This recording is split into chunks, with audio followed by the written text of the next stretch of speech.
暗度豬肉餅、牛筋丸、魚丸、拱章，即係卷章。呢個係馬鮫魚丸。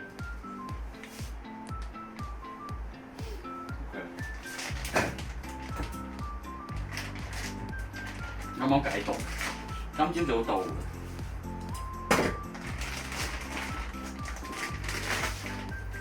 一樣一半了，咱也吃不了那麼多。你中意咯，好嘛？大家切拿尖咗拿尖，大家切嗰陣時咧可以斜住嚟切。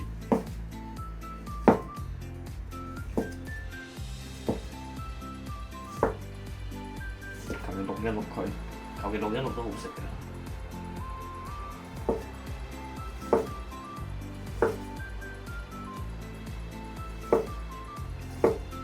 呢個豬肉餅未係好解凍。哇，這麼屌！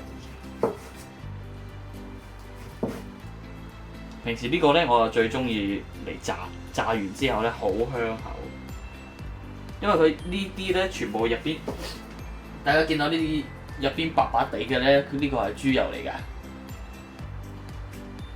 豬油佢炸出嚟好香。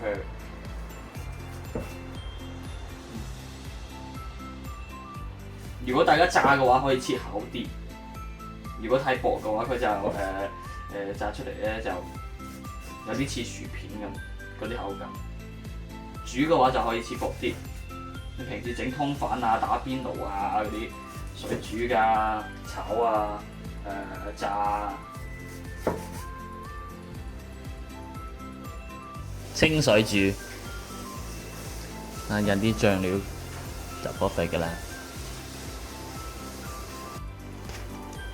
這個牛丸，我在汕頭，我女朋友之前在那邊，她爸拿給我幾包，我感覺汕頭那邊拿過來的牛肉丸比這裡的要好吃一點。但是你這裡的肉卷、碗章、魚丸是最好吃的，我從來沒有吃過那麼好吃的。就這樣。那看來這個牛丸這個還要再換一家。其實我吃出來，我感覺它的牛味不是很重，然後還有一個就是我感覺它那個牛油放的也不夠多。正常來說，你一個牛筋丸它裡面要放一點那些牛油嘛，然後你才會達到一種爆汁的那種效果。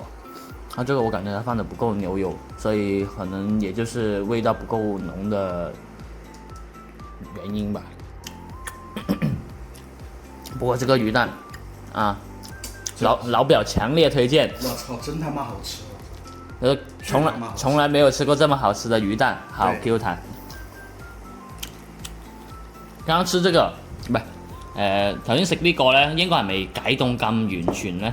食起嚟我自己覺得咧，就可能有少少齊咯。啊，如果解凍咗咧，應該會好好多。咁呢個咧就真係滑溜啦。呢個咩卷章，好滑溜。下次呢個要試下解凍咗先再煮。